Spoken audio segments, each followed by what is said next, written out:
ریاست جنوبی کیرولائنا میں ایک ریلی سے خطاب کرتے ہوئے صدر ٹرمپ نے حریف ڈیموکریٹک پارٹی کو امیگریشن کے معاملے پر تنقید کا نشانہ بنایا۔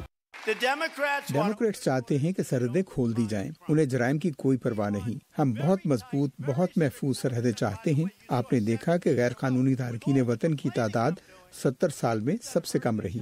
گزشتہ ہفتے صدر ٹرمپ نے نئے غیر قانونی تارکین وطن کے خلاف کارروائی کے لیے ان کے بچوں کو ان سے الگ کرنے کی پالیسی پر عمل درآمد روک دی، لیکن اٹارنی جنرل جیف سیشنز کا کہنا ہے کہ انتظامیہ سرحد پر سختی برقرار رکھنا چاہتی ہے۔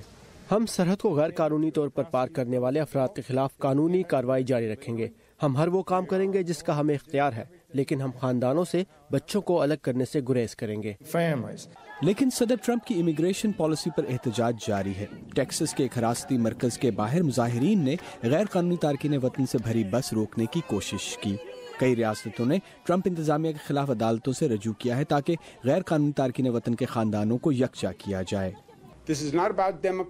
یہ معاملہ ڈیموکریٹس اور ریپبلکن سے متعلق نہیں ہے، یہ روشن خیال اور قدامت پسندوں سے متعلق نہیں ہے۔ بنیادی سوال یہ ہے کہ آپ بچوں سے کیسا برتاؤ کرتے ہیں۔ یہ انسانیت کا سوال ہے، یہ اقدار کا سوال ہے، یہ شائستگی کا سوال ہے۔ رائے عامہ کے جائزوں سے ظاہر ہوتا ہے کہ صدر ٹرمپ ریپبلکن ووٹروں میں حد درجہ مقبول ہیں، لیکن ان کی حمایت کا دائرہ بڑھ نہیں رہا۔ ماضی میں صدور کی جماعتوں کو نومبر کے وسط مدتی انتخابات میں ناکامی کا سامنا رہا ہے۔ صدر ٹرمپ اپنے حامیوں پر زور دے رہے ہیں کہ وہ تاریخ کو غلط ثابت کر دیں۔ جم ملون کی رپورٹ کے ساتھ امان اظہر، اردو VOA۔